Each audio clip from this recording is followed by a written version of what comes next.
काल ने भी इस बालक का साहस तो देखो। संभवतः इसे ज्ञात नहीं है दैत्यराज कि ये त्रिलोक विजेता तारकासुर के समक्ष खड़ा होने की मूर्खता कर रहा है। व्यर्थ के वार्तालाप से कोई लाभ नहीं है कालनेमी। बालक, अभी भी समय है। पिताश्री से क्षमा याचना करके अपना जीवन बचा सकते हो। जीवन बचाने की आवश्यकता तो तुम्हें और तुम्हारे पिताश्री को है तारकाक्ष, और आवश्यकता है दुष्ट कालनेमी और कमलाक्ष को, जो यमलोक पर अधिकार करके संपूर्ण सृष्टि पर अधिकार करने के दुस्वप्न देख रहे हैं। व्यर्थ में विचलित ना हो विश्वकर्मा, हमारा ये स्वप्न शीघ्र ही यथार्थ का स्वरूप ग्रहण करने वाला है। और ये भी स्मरण रहे विश्वकर्मा कि तुम एक शिल्पी हो। शस्त्रों की वार्ता के स्थान पर यदि तुम पाषाण तराशोगे तो ये तुम्हारे लिए अधिक उचित होगा। और तुम्हारे लिए क्या उचित है, तुम भली भांति जानते हो कमलाक्ष। यदि गौरी नंदन के अतिरिक्त तुम्हारी मृत्यु बंधी है तो वो वीरभद्र के हाथों, क्योंकि वीरभद्र भी देवादिदेव महादेव का अंश है। वीरभद्र, इसकी मृत्यु किसके हाथों लिखी है, इसका उत्तर हम अभी दिए देते हैं। त्रिलोक विजेता तारकासुर की शक्तियों के समक्ष तुम्हारे जैसा तुच्छ शिवांश पल भर भी नहीं टिक पाएगा। यही तो हम कहना चाहते हैं पिताश्री। आपकी शक्तियों के प्रथम प्रहार से ही यह बालक धराशायी हो जाएगा और यहाँ उपस्थित सेना इसका तनिक भी आनंद नहीं ले पाएगी। अतः आपके स्थान पर हमें युद्ध करने का आदेश दें। नहीं पुत्र, नहीं, तुम नहीं। ये युद्ध तो हमारे और इस बालक के मध्य ही होगा, और हमारा आदेश है कि युद्ध के परिणाम के पूर्व कोई हमारे मध्य नहीं आएगा। पिताश्री, इस बालक से युद्ध करके आपका अपमान होगा। इसकी मृत्यु के पश्चात इस युद्ध का रोमांच स्वतः ही समाप्त हो जाएगा। नहीं पुत्र, हम इस युद्ध के रोमांच को समाप्त नहीं होने देंगे। इसका वध करने में इतनी शीघ्रता नहीं दिखाएंगे, क्योंकि हमें इन देवताओं का घमंड चूर चूर करना है, जो ये समझते हैं कि ये नन्हा सा बालक जिसकी क्रीड़ा करने की अवस्था है, त्रिलोक विजेता तारकासुर का संहार कर सकता है। इसके लिए तो हमें अपने गुरु शुक्राचार्य की शक्तियों की भी आवश्यकता नहीं। क्यों बालक, आने से पूर्व अपने माता पिता शिव और पार्वती के दर्शन करके आए हो या नहीं?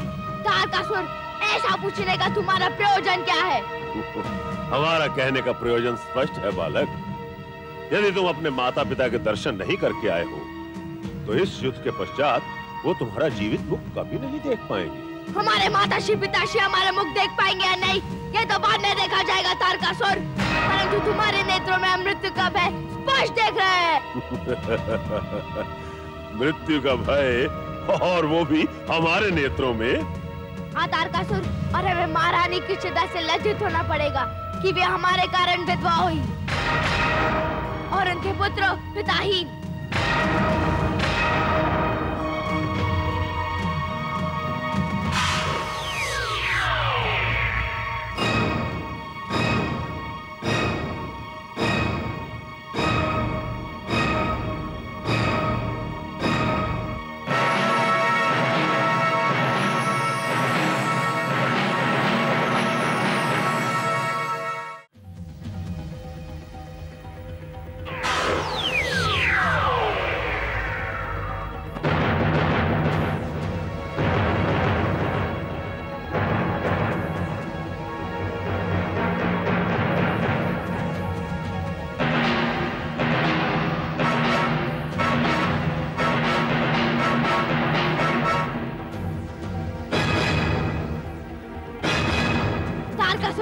हमें बालक समझकर हम पर शक्तिहीन शस्त्रों के प्रहार करने की मूर्ता मत करो, अन्यथा इस युद्ध का रोमांच समाप्त हो जाएगा। प्रिय कार्तिकेय, रोमांच तो अभी आरंभ हुआ है। अभी तो इसे अपनी पराकाष्ठा को पार करना होगा, तभी इसकी समाप्ति संभव हो सकेगी। तारकाक्ष, प्रहार करने से पूर्व अपने पिता को इस बात का ज्ञान कराओ कि उन्हें कुमार पर किन शक्तियों से प्रहार करना चाहिए, जिससे एक ही प्रहार से कुमार धराशायी हो जाए। अग्नि!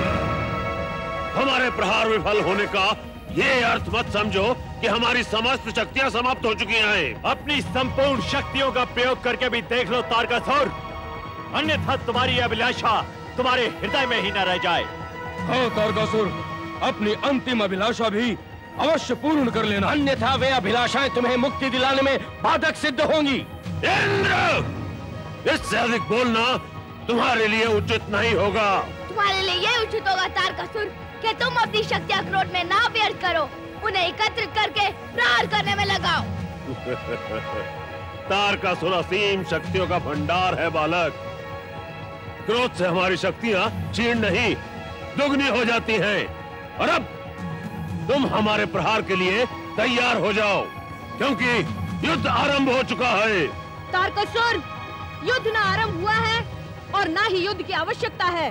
तारकासुर, तुम्हें प्रथम प्रहार करने की पूर्ण स्वतंत्रता है और इसके प्रत्युत्तर में भ्राता श्री प्रिय कुमार कोई प्रहार नहीं करेंगे। हाँ तारकासुर, जब तुम अपनी संपूर्ण शक्तियों का प्रयोग कर लोगे, तब हम अपनी एक ही शक्ति का प्रयोग करेंगे। अतः निसंकोच प्रहार करो। बालक, लगता है इन देवताओं के घमंड ने तुम्हारी बुद्धि भ्रष्ट कर दी है।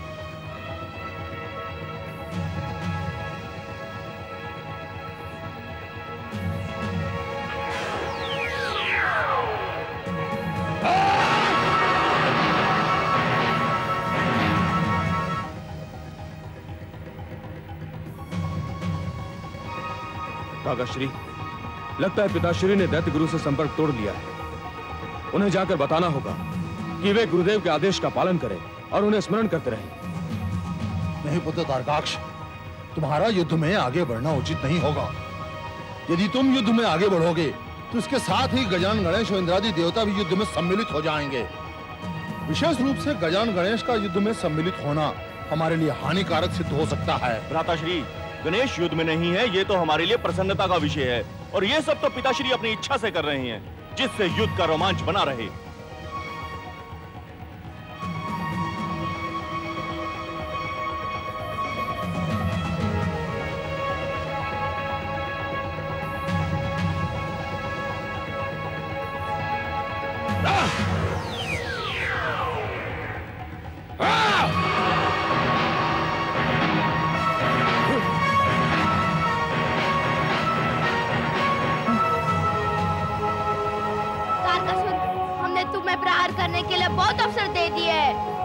सेना भी इसका आनंद उठा चुकी है, अतः हमारा प्रहार करने का समय आ गया है।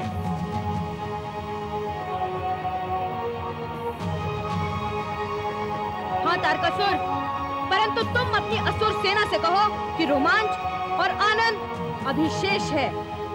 प्रिय कुमार, अब इस पवित्र भूमि को इस नराधम के भार से मुक्त करने का समय आ गया है।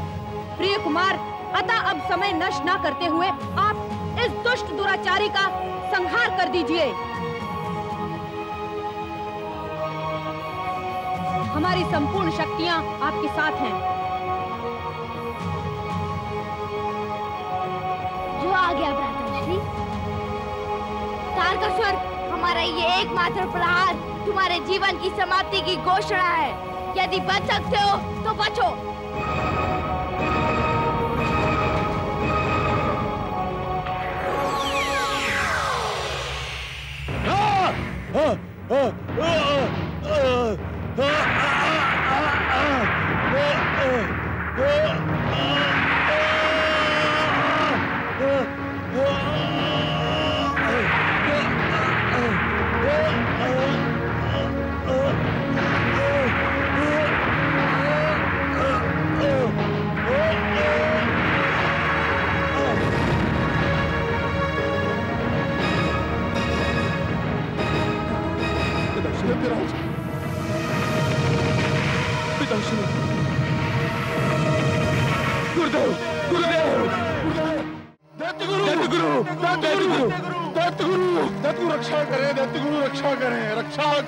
अनर्थ हो गया दैत्य गुरु, अनर्थ हो गया। महाराज तारकाक्ष, गुरुदेव, पिताश्री, क्या हुआ महाराज को? बोलते क्यों नहीं तारकाक्ष? कालनेमी, क्या हुआ महाराज तारकासुर को? दैत्यराज तारकासुर वीर गति को प्राप्त हो गए गुरुदेव। नहीं कालनेमी, नहीं, ये संभव नहीं है। यह असंभव है। निश्चय ही असंभव था दैत्य गुरु, परंतु इस असंभव को संभव कर दिखाया उस बालक कार्तिकेय ने। परंतु महाराज ही क्यों? तुम सब जीवित कैसे बच गए? हमने नहीं सुना युद्ध आरंभ होने का कोई कोलाहल, कोई जय घोष। तुम्हारे मिथ्या भाषण का क्या कोई अन्य कारण है? हम मिथ्या भाषण नहीं कर रहे गुरुदेव। तो फिर ये किस प्रकार संभव हुआ?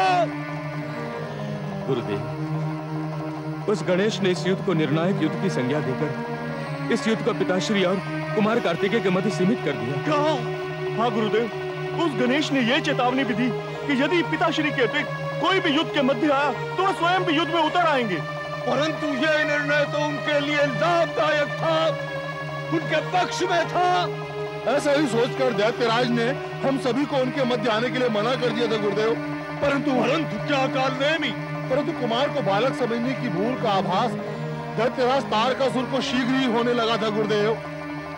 जब दैत्यराज तारकासुर की शक्ति के एक एक प्रहार को उस कुमार ने एक एक करके समाप्त कर दिया। और अंत में उस गजमुखी गणेश ने कुमार को न जाने क्या परामर्श दिया कि अगले ही प्रहार को पिताश्री सहन नहीं कर पाए और विचलित हो उठे, जिसका लाभ उठाकर कुमार ने दूसरी शक्ति का प्रहार किया और पिताश्री वीर गति को प्राप्त हो गए। गुरुदेव, मूर्खों, यदि ऐसा हो ही गया था तो तुम्हें दैत्यराज के शव को हमारे सम्मुख लेकर आना था। हम उन्हें मृत संजीवनी विद्या से पुनर्जीवित भी तो कर सकते थे। कैसे लाते गुरुदेव? उन्होंने पिताश्री को भ्राता संहार का असुर के समान राख में परिवर्तित कर दिया था। नहीं, नहीं, नहीं, नहीं। हे महारक्षा मुंडा, ये महानर्थ कैसे हो गया? इस घोर तपस्वी शुक्राचार्य के वर्षों का तप दैत्यराज की रक्षा करने में असमर्थ कैसे हुआ मां? किस प्रकार हुआ? संपूर्ण ब्रह्मांड में आसुरी ध्वजा फहराने का सब देखने वाला जय गुरु शुक्राचार्य अपने प्रिय शिष्य को भी बचा नहीं पाया मां। ये कैसे हुआ? तू देख रही है मां, एक तपस्वी का ऐसा घोर अपमान और उस अहंकारी गजानन गणेश के अहंकार की विजय कैसे हुई मां? मुझे उत्तर दे मां, मुझे उत्तर दे। अन्यथा यह तपस्वी शुक्राचार्य इसी यज्ञ कुंड में स्वयं अपनी आहुति देगा मां। अभी इसी समय, अभी इसी समय। ठहरो पुत्र शुक्राचार्य।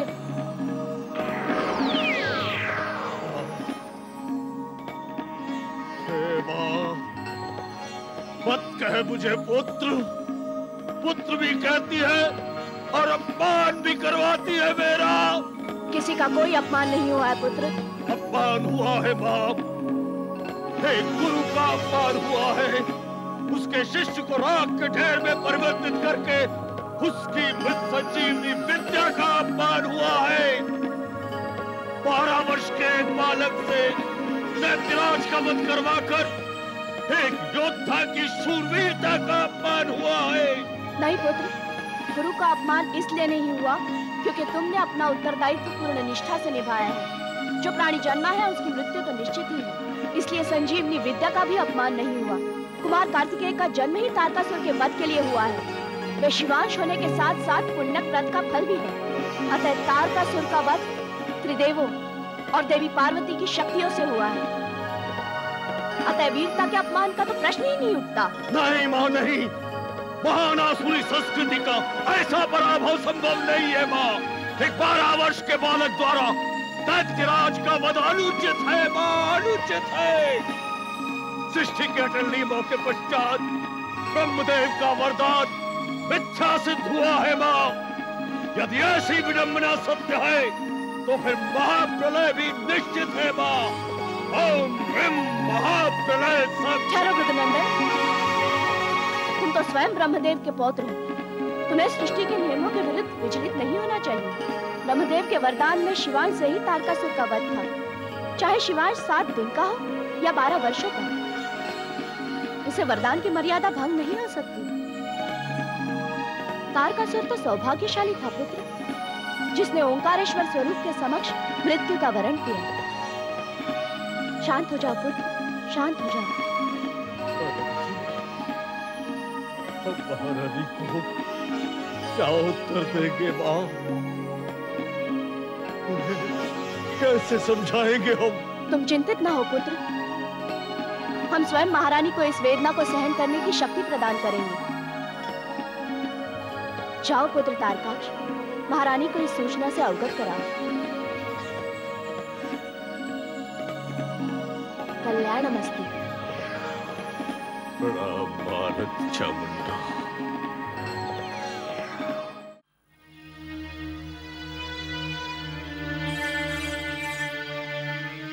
पुत्र तारकाक्ष, पुत्र तारकाक्ष, तुम सब आ गए। दैत्य गुरु शुक्राचार्य का कथन सत्य हुआ। कैलाश विजय करके लौटे हो तुम। ये तो उत्सव का समाचार है कालनेमी। तीनों लोकों में घोषणा करवा दो, उत्सव की तैयारियां करो। माताश्री। हाँ पुत्र, पुत्र, तुम्हारे पिताश्री नहीं आए? क्या वो द्वार पर हमारे पहुंचने की प्रतीक्षा कर रहे हैं? कोई प्रतीक्षा नहीं कर रहा द्वार पर माताश्री। तो वो कहाँ रह गए? आए क्यों नहीं? अब नहीं आएंगे पिताश्री। वे जीवित होंगे तभी तो आएंगे ना माताश्री। तारकाक्ष, तुम जानते भी हो तुम क्या कह रहे हो? ये सत्य है माताश्री। पिताश्री कैलाश विजय के युद्ध में वीर गति को प्राप्त हो गए। तुम अपनी जीवा को अपने वश में रखो दुष्ट। इस प्रकार के मिथ्या भाषण करते हुए तुम्हें लज्जा नहीं आती? कालनेमी, दूर ले जाइए इस दुष्ट को हमारी दृष्टि से और समझाइए इसे कि किनके बारे में ये मिथ्या भाषण कर रहा है। त्रिलोक विजेता है वे, देवतागण और संपूर्ण दैत्य साम्राज्य जिनकी गर्जना मात्र से भयभीत हो उठते हैं, उनकी मृत्यु के विषय में यही बात कर रहा है।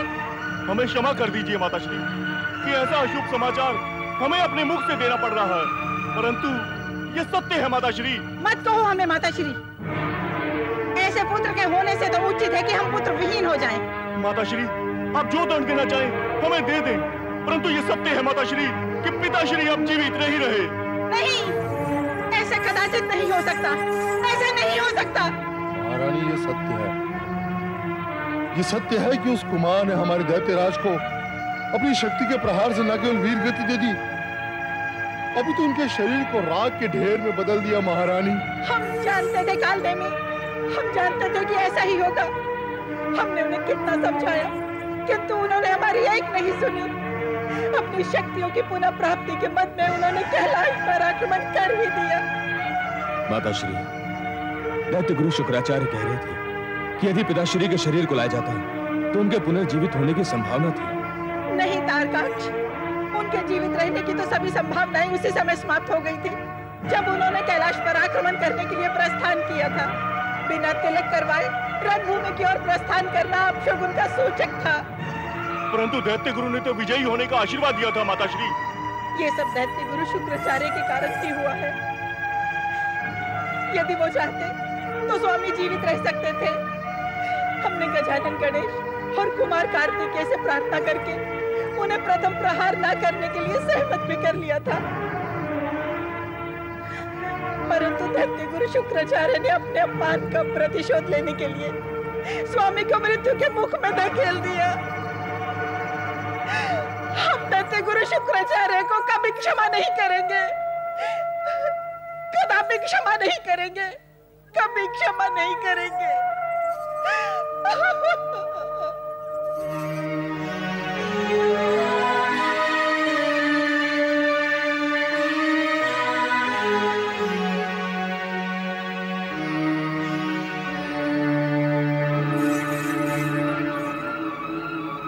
दैत्य गुरु,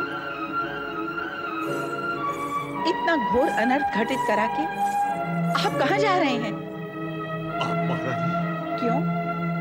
हमारे अकस्मात यहाँ उपस्थित हो जाने पर आपको आश्चर्य हो रहा है, या हमारे आने से पूर्व आप यहाँ से चले जाना चाहते थे जिससे आप इस अपराध बोझ से बच सकें? हम पर कृपया ऐसा लांछन तो न लगाए महारानी। लांछन? हम आप पर लांछन लगा रहे हैं? महारानी, आप जैसे प्रचंड तपस्वी की छत्र छाया में महाशक्तिशाली दैत्यराज का वध हो गया और वो भी एक 12 वर्षीय बालक के हाथों। और आप कह रहे हैं हम आप पर लांछन लगा रहे हैं? महारानी, मत कहिए हमें महारानी। स्वामी के चले जाने के पश्चात ये शब्द हमें अंतःकरण तक किसी बाण की भांति बीन देता है। परंतु हमारी विवशता तो समझने का प्रयास करें महारानी। क्या आपने हमारी विवशता समझने की चेष्टा की थी दैत्य गुरु? हम विलाप करते रहे कि गजानन गणेश सर्वशक्तिमान है, उनके रहते कैलाश पर आक्रमण करने का अर्थ महाविनाश के अतिरिक्त और कुछ नहीं होगा। हमारे हृदय की पीड़ा को जानते हुए भी आप हमें मिथ्या आश्वासन देते रहे कि असुर राज की विजय निश्चित है। हमारे अटल सुहाग के निमित्त ही आपने उन्हें कैलाश पर आक्रमण करने का आदेश दिया है। यही सत्य था महारानी, यही सत्य था। मां चामुंडा की सौगंध, यही सत्य था। यदि यही सत्य था तो फिर ये सत्य संहार में कैसे परिवर्तित हो गया गुरुदेव? इसे ही विधि का लेख कहते हैं महारानी, जिसे टाला नहीं जा सकता। नहीं गुरुदेव, इसे टालने का उपाय हमने कर लिया था। गजानन गणेश और कुमार कार्तिकेय ने हमें आश्वासन दिया था कि जब तक स्वयं स्वामी उन पर आक्रमण नहीं करेंगे, वे स्वामी पर अनिष्टकारी प्रहार नहीं करेंगे। महारानी, आप गजानन गणेश की कुटिल नीतियों से परिचित नहीं है। एक और उन्होंने आपको आश्वासन भी दिया और दूसरी ओर दैत्यराज पर घातक आक्रमण करवाकर उनका वध भी करवा दिया। नहीं गुरुदेव, आश्वासन गजानन गणेश ने नहीं, आपने दिया था। मिथ्या भाषण कुमार कार्तिकेय ने नहीं, आपने दिया था। कुमार कार्तिकेय ने तो अंतिम समय भी स्वामी को प्रहार करने का अवसर दिया, परंतु आपकी शक्तियों ने उनकी रक्षा नहीं की। कैसे कर सकते थे महारानी, जबकि प्रहार से पूर्व ही कुमार को बालक समझकर महाराज ने हमारी और हमारी शक्तियों की अवहेलना कर दी थी। हमारे बारंबार समझाने के पश्चात भी महाराज ने हमारे मस्तिष्क से अपना संबंध तोड़ दिया। यदि स्वामी आपके मस्तिष्क से संपर्क स्थापित करने में असमर्थ रहे तो आप तो उनसे संपर्क स्थापित कर सकते थे गुरुदेव। आप तो आसुरी शक्तियों के सृजन करता है। रक्त मां चामुंडा भी आपको अपना परम भक्त, परम पुत्र समझकर आपकी सहायता करने के लिए वचनबद्ध है।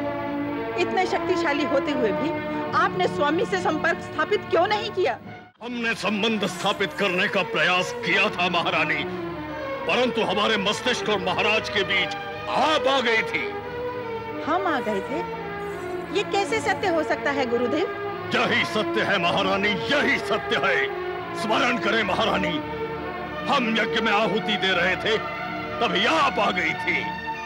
हमने कहा था विजयश्री के लिए किए जा रहे यज्ञ में विलाप करना अशुद्ध सिद्ध होगा।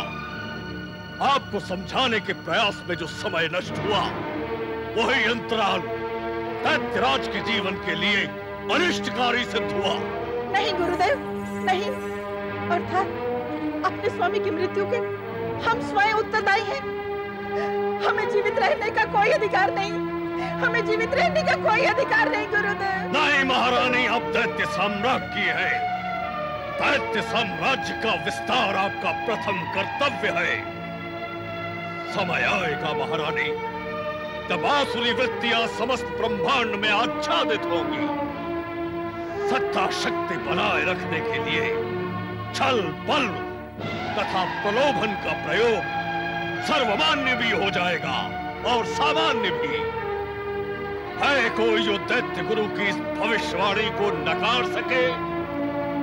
देखिए महारानी, देवताओं की क्षणिक प्रसन्नता, असुर राज का वध हमें विचलित तो कर सकता है, परंतु भविष्य के हमारे स्वप्न को बाधित करा भी नहीं कर सकता।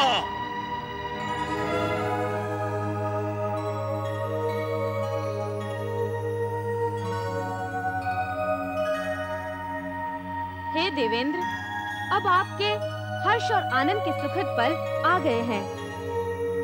दुख की छाया अब आपके जीवन से पूर्णतः समाप्त हो गई है। अब आपको चिंताग्रस्त रहने की आवश्यकता नहीं है देवेंद्र। हाँ देवेंद्र, अब आप अपना इंद्रलोक और यमदेव, आप अपना यमलोक पुनः प्राप्त कर लीजिए। हे विघ्न विनाशक, हे गौरीनंदन, ये सब तो आपके और कुमार कार्तिकेय की कृपा स्वरूप ही संभव हो पाया है। देवेंद्र सत्य कह रहे हैं गौरीनंदन। यदि प्रिय कुमार कार्तिकेय के हाथों तारकासुर का वध नहीं होता तो हमारे साथ साथ संपूर्ण ब्रह्मांड न जाने कितनी लंबी अवधि तक इन असुरों के आतंक से पीड़ित रहता। हे विघ्नेश्वर, आप दोनों भ्राताओं के इस कृपादान हेतु आभार कहना बहुत ही लघु जान पड़ता है। पार्वती नंदन, आपके आशीर्वाद के बिना हमें हमारा यमलोक मिलना संभव ही नहीं था। ये तो आपकी उदारता है यमदेव। देवेंद्र, आप सभी देवताओं ने एक लंबी अवधि तक अपने लोकों से विस्थापित रहकर बहुत वेदनाएं सही हैं। अब हर्ष और आनंद के क्षणों का सुख भोगिए और आप सभी अपने अपने लोक की ओर प्रस्थान कीजिए और कुशल शासन का परिचय दीजिए। हम प्रस्थान करें? ये कैसे हो सकता है? ये कैसे हो सकता है? ये आप कह रहे हैं देवेंद्र? आप तो इंद्रलोक प्राप्त करने हेतु एक लंबी अवधि से प्रयासरत थे। आप सत्य कह रहे हैं गौरी नंदन। हमारे लिए तो इंद्रलोक और यमदेव के लिए यमलोक का प्राप्त होना एक अति सुखद अनुभूति है। परंतु क्या देवेंद्र? आप निसंकोच बताइए। परंतु असुरों की उपस्थिति ने हमारे लोकों को अपवित्र कर दिया है। अब आप ही बताइए गौरी नंदन, ऐसी अपवित्र भूमि पर हम कैसे प्रवेश कर सकते हैं? गौरी नंदन, आप दोनों भ्राताओं से प्रार्थना है कि आप अपने पावन चरणों की चरण धूलि से हमारे लोगों को पवित्र करके हमें कृतार्थ करें। ये हमारी प्रार्थना तो है ही, हमारी परंपरा भी है प्रथमेश्वर। कृपया इसे अस्वीकार न करें। ये आपकी परंपरा है, हम आपके कहने का अर्थ नहीं समझे कुबेर। प्रिय कार्तिकेय, गौरी नंदन द्वारा तारकाक्ष को अपदस्थ करने के पश्चात जब हमें इंद्रलोक प्राप्त हुआ था, उस पर सर्वप्रथम विघ्नहर्ता गजानन गणेश के चरण रज ही पड़े थे। इसी परंपरा की हम पुनः कामना करते हैं। हम आपकी कामना का सम्मान करेंगे देवेंद्र और आपके साथ अवश्य चलेंगे। आपकी स्वीकृति हमारे लिए सौभाग्य की बात है गौरी नंदन। हमारी भी एक प्रार्थना है विघ्नेश्वर। हम आपकी प्रार्थना भली भांति समझ गए हैं यमदेव। हम आपके यमलोक भी अवश्य आएंगे। आपकी स्वीकृति से हम कृतार्थ हो गए विघ्नेश्वर। किसी भी अत्याचार और अधिकार हनन का अंत तो निश्चित होता है यमदेव। ये तो सृष्टि का नियम है। कमलाक्ष ने भी अपने बल के अभिमान में आकर आपका अधिकार हनन किया है और उसका अंत भी निश्चित है। भ्राताश्री, तारकासुर का वध इस समय उन असुरों के लिए कठोर दंड स्वरूप होगा। इसके पश्चात वे पुनः इस प्रकार का दुस्साहस कदापि नहीं कर पाएंगे। पिताश्री, कैलाश विजय का ये परिणाम होगा, इसका हमें अंश मात्र भी आभास नहीं था। काकाश्री, पिताश्री के बिना हमारा जीवन व्यर्थ हो गया है। पुत्र तारकाक्ष, ये समय विलाप करने का नहीं है। विलाप करने में व्यर्थ समय नष्ट ना करो पुत्र। विलाप ना करें तो क्या करें? पिताश्री का जीवन समाप्त क्या हुआ? हमारी तो संपूर्ण आशाएं, संपूर्ण शक्ति नष्ट हो गई। माँ, हे माँ रक्त चामुंडा, हमारी पूजा आराधना में क्या कमी रह गई थी माँ, जिसके कारण तेरे पुत्रों को विवश होकर ऐसे दुर्दिन देखने पड़ रहे हैं माँ। उत्तर दो माँ, उत्तर दो। अब तो पिताश्री की अनुपस्थिति में हमारे जीने का अर्थ व्यर्थ है माँ, जीने का अर्थ व्यर्थ है। तुम्हारे जीवन का अर्थ तो अब आरंभ हुआ है। ये आप क्या कह रही हैं माँ? जो उचित है वही कह रही हूँ पुत्र। यह समय विलाप करने का नहीं है, यह समय है प्रतिशोध का। अपने आप को पूर्णतः तैयार कर लो पुत्र, तुम्हें प्रतिशोध लेना है।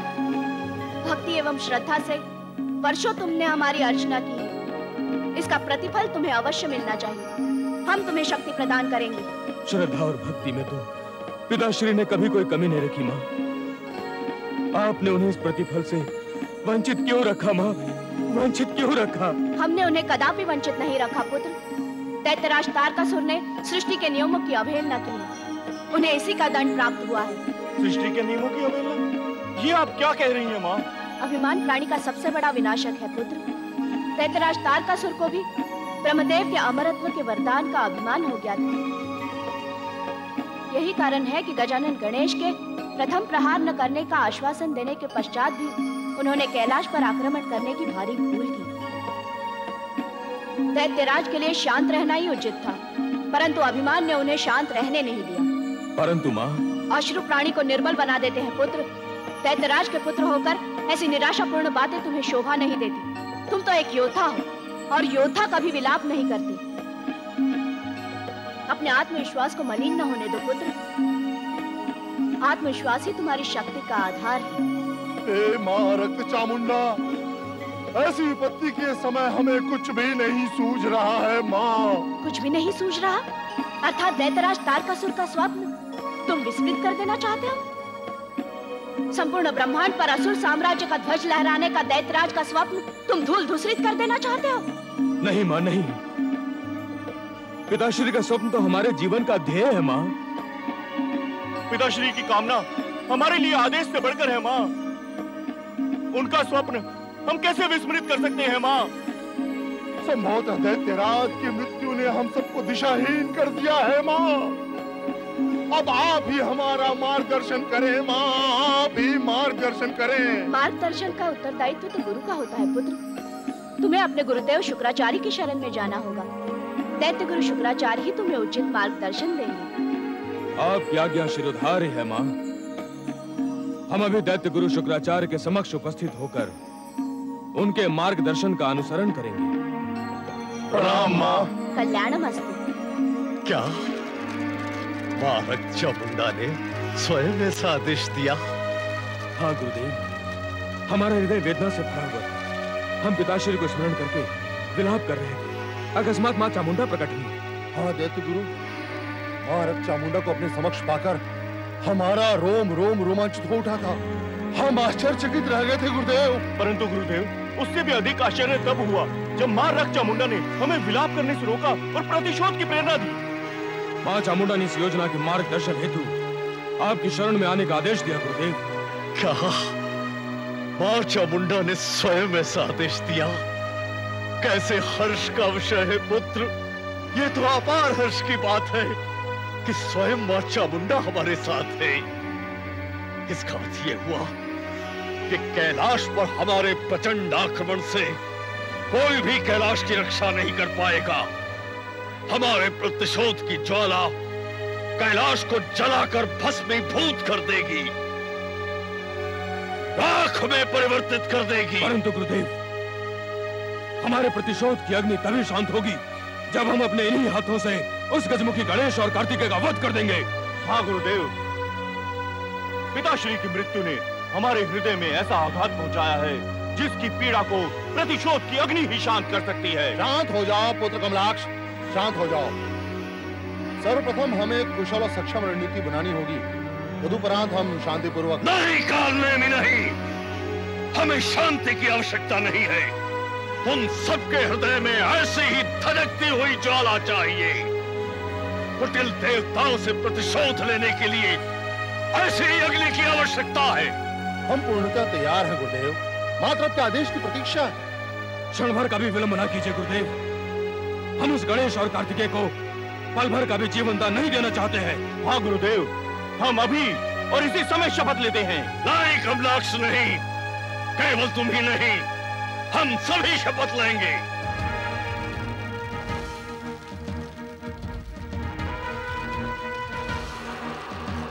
माँ रक्त चामुंडा को साक्षी जानकर इस पवित्र अग्नि के समक्ष हम सभी शपथ लेते हैं कि दैत्यराज तारकासुर के वध का प्रतिशोध लेंगे। हम शपथ लेते हैं कि दैत्यराज तारकासुर के वध का प्रतिशोध लेंगे।